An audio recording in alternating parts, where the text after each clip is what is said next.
J'ai toujours eu le désir de raconter une histoire simple et vraie, au récit de laquelle un jeune homme et sa maîtresse fussent saisis de frayeur et se réfugiassent au cœur l'un de l'autre, comme deux enfants qui se serrent en rencontrant un serpent sur le bord d'un bois. Au risque de diminuer l'intérêt de ma narration ou de passer pour un fat, je commence par vous annoncer le but de mon récit. J'ai joué un rôle dans ce drame presque vulgaire, s'il ne vous intéresse pas, ce sera ma faute autant que celle de la vérité historique. Beaucoup de choses véritables sont souverainement ennuyeuses.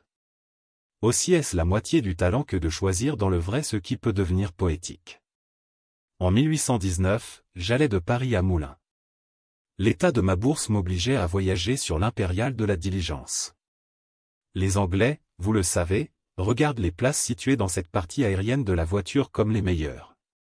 Durant les premières lieues de la route, j'ai trouvé 1000 excellentes raisons pour justifier l'opinion de nos voisins. Un jeune homme, qui me parut être un peu plus riche que je ne l'étais, monta, par goût, près de moi, sur la banquette. Il accueillit mes arguments par des sourires inoffensifs.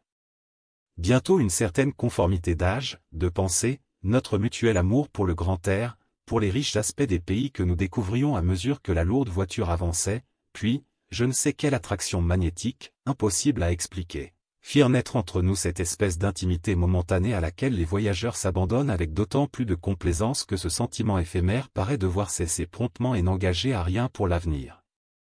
Nous n'avions pas fait 30 lieues que nous parlions des femmes et de l'amour.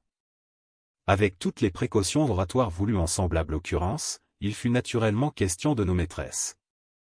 Jeunes tous deux, nous n'en étions encore, l'un et l'autre, qu'à la femme d'un certain âge, c'est-à-dire à la femme qui se trouve entre 35 et 40 ans. Oh! Un poète qui nous eût écouté de Montargis, à je ne sais plus quel relais, aurait recueilli des expressions bien enflammées, des portraits ravissants et de bien douces confidences. Nos craintes pudiques, nos interjections silencieuses et nos regards encore rougissants étaient empreints d'une éloquence dont le charme naïf ne s'est plus retrouvé pour moi. Sans doute il faut rester jeune pour comprendre la jeunesse. Ainsi, nous nous comprîmes à merveille sur tous les points essentiels de la passion. Et d'abord, nous avions commencé à poser en fait et en principe qu'il n'y avait rien de plus sot au monde qu'un acte de naissance, que bien des femmes de 40 ans étaient plus jeunes que certaines femmes de 20 ans, et qu'en définitif les femmes n'avaient réellement que l'âge qu'elles paraissaient avoir. Ce système ne mettait pas de terme à l'amour, et nous nagions, de bonne foi, dans un océan sans bornes.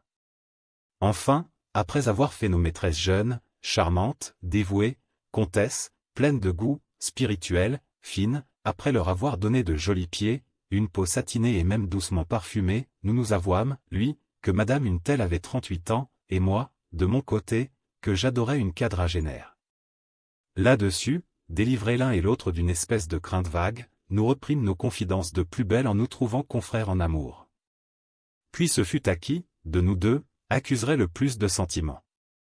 L'un avait fait d'une fois 200 lieues pour voir sa maîtresse pendant 1 heure. L'autre avait risqué de passer pour un loup et d'être fusillé dans un parc, afin de se trouver à un rendez-vous nocturne. Enfin, toutes nos folies. S'il y a du plaisir à se rappeler les dangers passés, n'y a-t-il pas aussi bien des délices à se souvenir des plaisirs évanouis, c'est jouir 2 fois. Les périls, les grands et petits bonheurs, nous nous disions tout, même les plaisanteries. La comtesse de mon ami avait fumé un cigare pour lui plaire, la mienne me faisait mon chocolat et ne passait pas un jour sans m'écrire ou me voir, la sienne était venue demeurer chez lui pendant 3 jours au risque de se perdre, la mienne avait fait encore mieux, ou pis si vous voulez. Nos maris adoraient d'ailleurs nos comtesses, ils vivaient esclaves sous le charme que possèdent toutes les femmes aimantes, et plus niais que l'ordonnance ne le porte, ils ne nous faisaient tout juste de péril que ce qu'il en fallait pour augmenter nos plaisirs. Oh! Comme le vent emportait vite nos paroles et nos douces risées. En arrivant à Pouilly, j'examinai fort attentivement la personne de mon nouvel ami. Certes, je crus facilement qu'il devait être très sérieusement aimé. Figurez-vous un jeune homme de taille moyenne, mais très bien proportionné, ayant une figure heureuse et pleine d'expression. Ses cheveux étaient noirs et ses yeux bleus, ses lèvres étaient faiblement rosées, ses dents, blanches et bien rangées, une pâleur gracieuse décorait encore ses traits fins, puis un léger cercle de bistre cernait ses yeux, comme s'il eût été convalescent.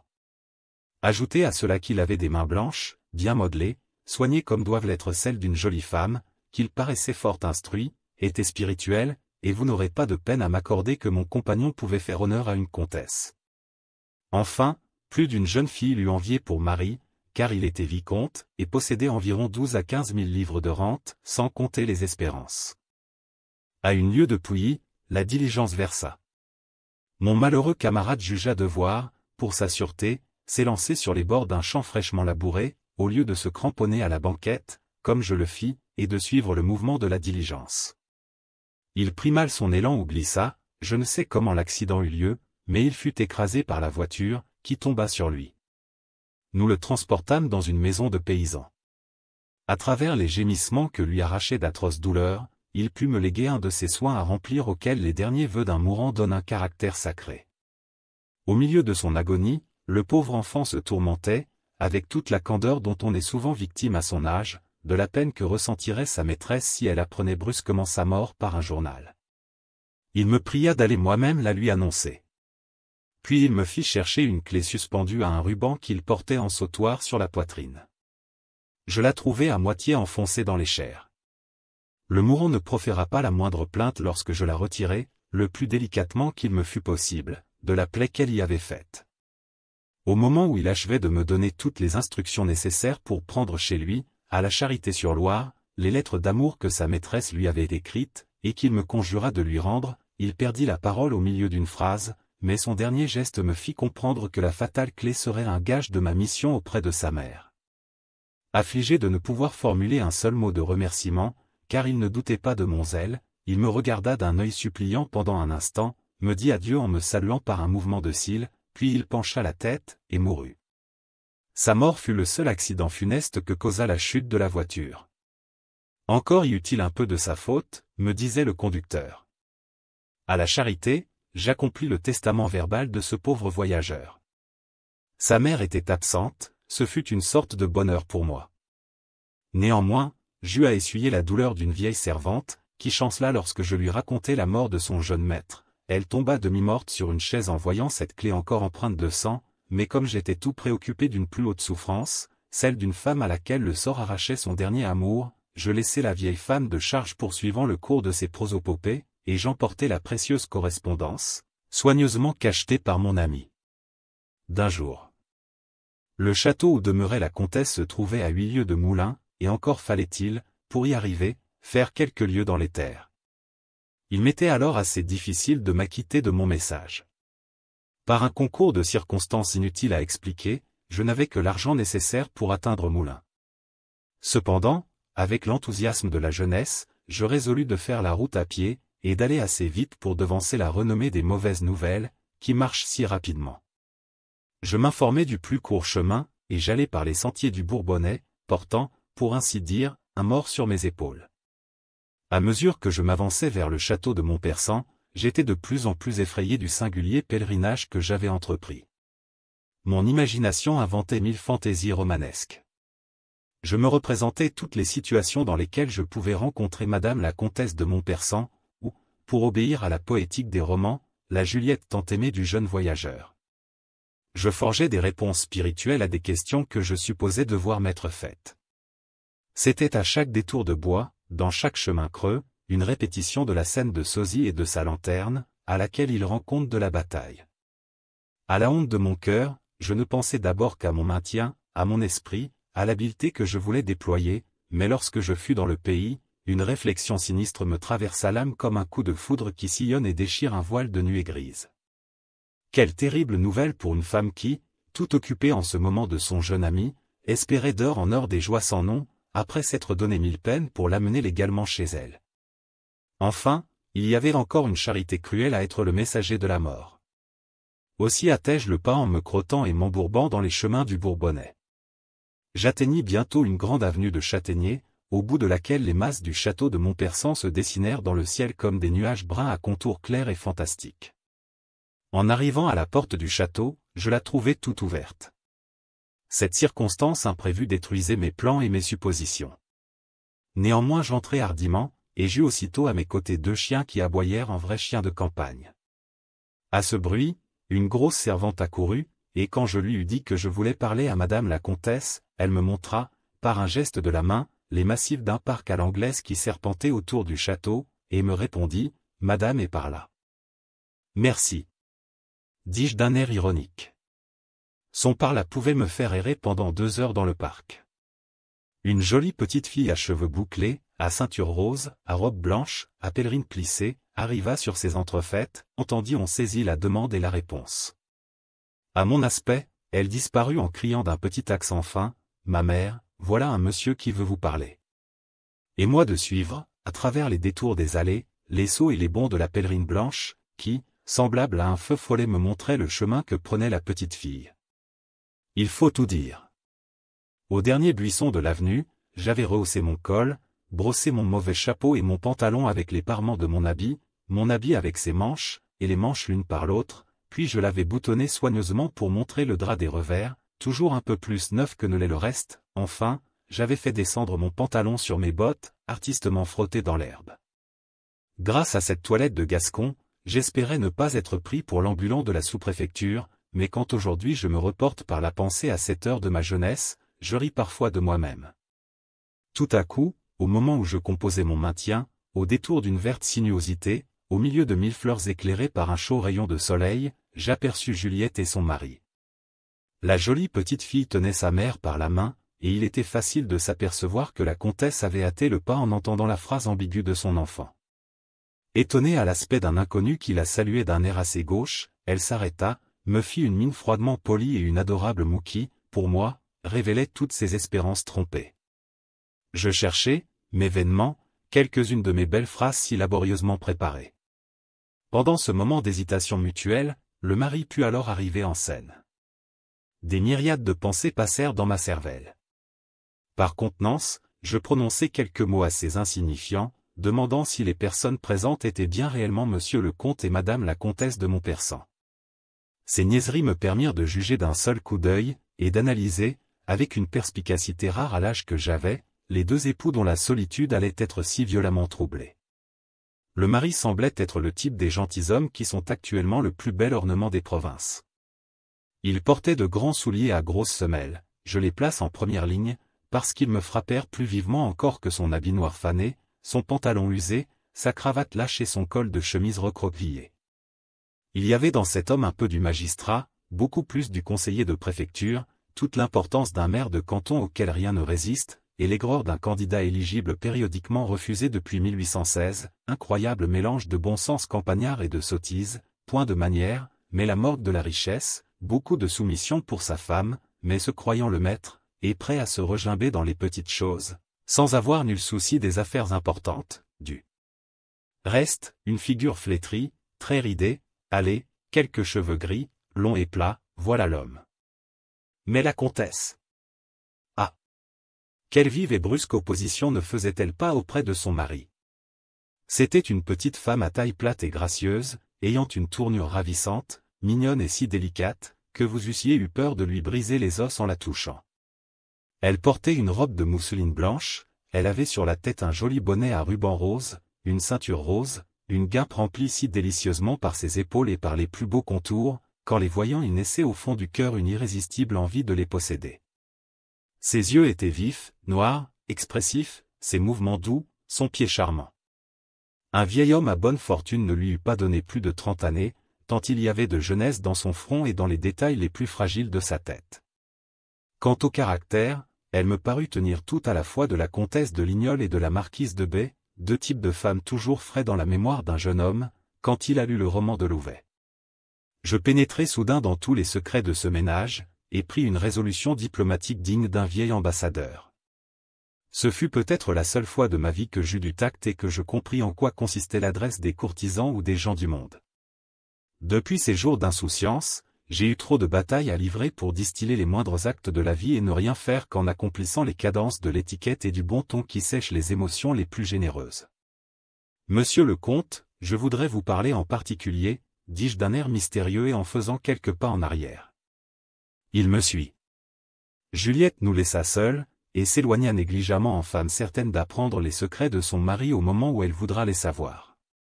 Je racontai brièvement au comte la mort de mon compagnon de voyage.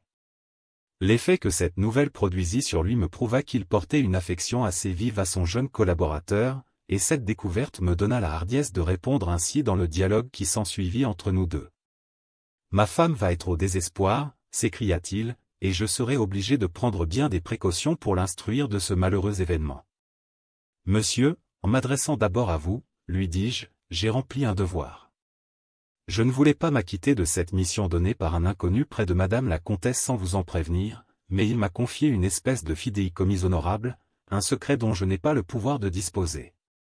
D'après la haute idée qu'il m'a donnée de votre caractère, j'ai pensé que vous ne vous opposeriez pas à ce que j'accomplisse ces derniers vœux. Madame la comtesse sera libre de rompre le silence qui m'est imposé. En entendant son éloge, le gentilhomme balança très agréablement la tête. Il me répondit par un compliment assez entortillé, et finit en me laissant le champ libre. Nous revînmes sur nos pas. En ce moment, la cloche annonça le dîner, je fus invité à le partager. En nous retrouvant graves et silencieux, Juliette nous examina furtivement. Étrangement surprise de voir son mari prenant un prétexte frivole pour nous procurer un tête-à-tête, elle s'arrêta en me lançant un de ces coups d'œil qu'il n'est donné qu'aux femmes de jeter. Il y avait dans son regard toute la curiosité permise à une maîtresse de maison qui reçoit un étranger tombé chez elle comme des nus, il y avait toutes les interrogations que méritait ma mise, ma jeunesse et ma physionomie, contraste singulier. Puis tout le dédain d'une maîtresse idolâtrée aux yeux de qui les hommes ne sont rien, hormis un seul, il y avait des craintes involontaires, de la peur, et l'ennui d'avoir un hôte inattendu, quand elle venait, sans doute, de ménager à son amour tous les bonheurs de la solitude. Je compris cette éloquence muette, et j'y répondis par un triste sourire plein de pitié, de compassion. Alors, je la contemplai pendant un instant dans tout l'éclat de sa beauté, par un jour serein, au milieu d'une étroite allée bordée de fleurs. En voyant cet admirable tableau, je ne pus retenir un soupir. Hélas! Madame, je viens de faire un bien pénible voyage, entrepris, pour vous seul. Monsieur, me dit-elle. Oh! Repris-je, je viens au nom de celui qui vous nomme Juliette. Elle pâlit. Vous ne le verrez pas aujourd'hui. Il est malade, dit-elle à voix basse. Oui, lui répondis-je. Mais, de grâce, modérez-vous. Je suis chargé par lui de vous confier quelques secrets qui vous concernent, et croyez que jamais messager ne sera ni plus discret ni plus dévoué. Qu'y a-t-il? S'il ne vous aimait plus? Oh! Cela est impossible! S'écria-t-elle en laissant échapper un léger sourire qui n'était rien moins que franc.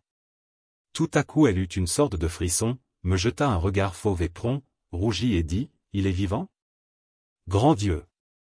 Quel mot terrible! » J'étais trop jeune pour en soutenir l'accent, je ne répondis pas, et regardai cette malheureuse femme d'un air hébété. « Monsieur! Monsieur, une réponse! » s'écria-t-elle. « Oui, madame. » Cela est-il vrai? Oh! Dites-moi la vérité, je puis l'entendre. Dites. Toute douleur me sera moins poignante que ne l'est mon incertitude. Je répondis par 2 larmes que m'arrachèrent les étranges accents par lesquels ces phrases furent accompagnées. Elle s'appuya sur un arbre en jetant un faible cri. Madame, lui dis-je, voici votre mari. Est-ce que j'ai un mari? À ce mot, elle s'enfuit et disparut. Et, bien, le dîner refroidi, s'écria le comte. Venez, monsieur. Là-dessus, je suivis le maître de la maison qui me conduisit dans une salle à manger où je vis un repas servi avec tout le luxe auquel les tables parisiennes nous ont accoutumés. Il y avait 5 couverts, ceux des 2 époux et celui de la petite fille, le mien, qui devait être le sien, le dernier était celui d'un chanoine de Saint-Denis qui, les grâces dites, demanda, où donc est notre chère comtesse? Oh! Elle va venir, répondit le comte qui, après nous avoir servi avec empressement le potage, s'en donna une très ample assiété et l'expédia merveilleusement vite. Oh! Mon neveu, s'écria le chanoine, si votre femme était là, vous seriez plus raisonnable. Papa se fera mal, dit la petite fille d'un air malin. Un instant après ce singulier épisode gastronomique, et au moment où le comte découpait avec empressement je ne sais quelle pièce de venaison, une femme de chambre entra et dit, « Monsieur, nous ne trouvons point madame. » À ce mot, je me levai par un mouvement brusque en redoutant quelque malheur, et ma physionomie exprima si vivement mes craintes, que le vieux chanoine me suivit au jardin. Le mari vint par décence jusque sur le seuil de la porte. « Restez. Restez. N'ayez aucune inquiétude, nous cria-t-il. Mais il ne nous accompagna point. Le chanoine, la femme de chambre et moi nous parcourûmes les sentiers et les boulingrins du parc, appelant, écoutant, et d'autant plus inquiets, que j'annonçais la mort du jeune vicomte. En courant, je racontai les circonstances de ce fatal événement, et m'aperçus que la femme de chambre était extrêmement attachée à sa maîtresse, car elle entra bien mieux que le chanoine dans les secrets de ma terreur. Nous allâmes aux pièces d'eau, nous visitâmes tout sans trouver la comtesse, ni le moindre vestige de son passage. Enfin, en revenant le long d'un mur, j'entendis des gémissements sourds et profondément étouffés qui semblaient sortir d'une espèce de grange. À tout hasard, j'y entrai. Nous y découvrîmes Juliette, qui, mue par l'instinct du désespoir, s'y était ensevelie au milieu du foin. Elle avait caché là sa tête afin d'assourdir ses horribles cris, obéissant à une invincible pudeur, c'étaient des sanglots, des pleurs d'enfant, mais plus pénétrants, plus plaintifs. Il n'y avait plus rien dans le monde pour elle. La femme de chambre dégagea sa maîtresse, qui se laissa faire avec la flasque insouciance de l'animal mourant. Cette fille ne savait rien dire autre chose que « Allons, madame, allons ». Le vieux chanoine demandait « Mais qu'a-t-elle ? Qu'avez-vous, ma nièce ?» Enfin, aidé par la femme de chambre, je transportai Juliette dans sa chambre, je recommandai soigneusement de veiller sur elle et de dire à tout le monde que la comtesse avait la migraine. Puis, nous redescendîmes, le chanoine et moi, dans la salle à manger. Il y avait déjà quelque temps que nous avions quitté le comte, je ne pensais guère à lui qu'au moment où je me trouvais sous le péristyle, son indifférence me surprit, mais mon étonnement augmenta quand je le trouvai philosophiquement assis à table, il avait mangé presque tout le dîner, au grand plaisir de sa fille qui souriait de voir son père en flagrante désobéissance aux ordres de la comtesse. La singulière insouciance de ce mari me fut expliquée par la légère altercation qui s'éleva soudain entre le chanoine et lui. Le comte était soumis à une diète sévère que les médecins lui avaient imposée pour le guérir d'une maladie grave dont le nom m'échappe, et poussé par cette gloutonnerie féroce, assez familière aux convalescents, l'appétit de la bête l'avait emporté chez lui sur toutes les sensibilités de l'homme. En un moment j'avais vu la nature dans toute sa vérité, sous deux aspects bien différents qui mettaient le comique au sein même de la plus horrible douleur. La soirée fut triste. J'étais fatigué. Le chanoine employait toute son intelligence à deviner la cause des pleurs de sa nièce. Le mari digérait silencieusement, après s'être contenté d'une assez vague explication que la comtesse lui fit donner de son malaise par sa femme de chambre, et qui fut, je crois, empruntée aux indispositions naturelles à la femme. Nous nous couchâmes tous de bonne heure. En passant devant la chambre de la comtesse pour aller au gîte où me conduisit un valet, je demandai timidement de ses nouvelles. En reconnaissant ma voix, elle me fit entrer, voulut me parler, mais, ne pouvant rien articuler, elle inclina la tête, et je me retirai.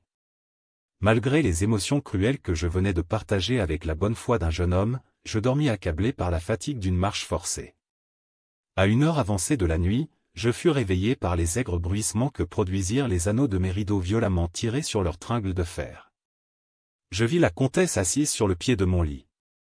Son visage recevait toute la lumière d'une lampe posée sur ma table. « Est-ce bien vrai, monsieur ?» me dit-elle.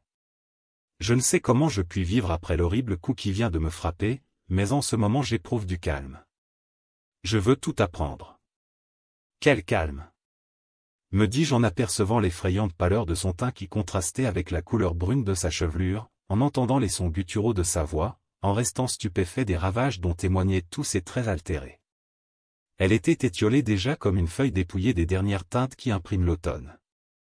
Ses yeux rouges et gonflés, dénués de toute leur beauté, ne réfléchissaient qu'une amère et profonde douleur, vous eussiez dit d'un nuage gris, là où naguère pétillait le soleil.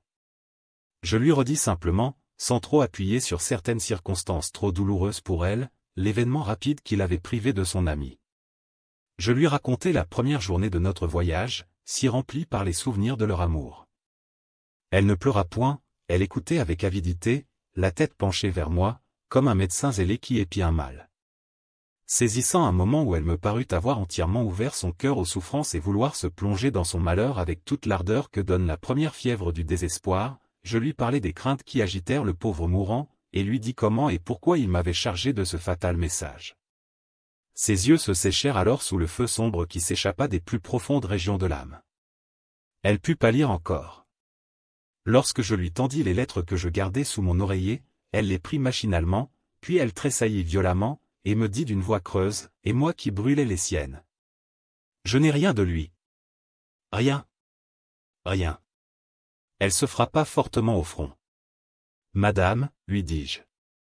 Elle me regarda par un mouvement convulsif.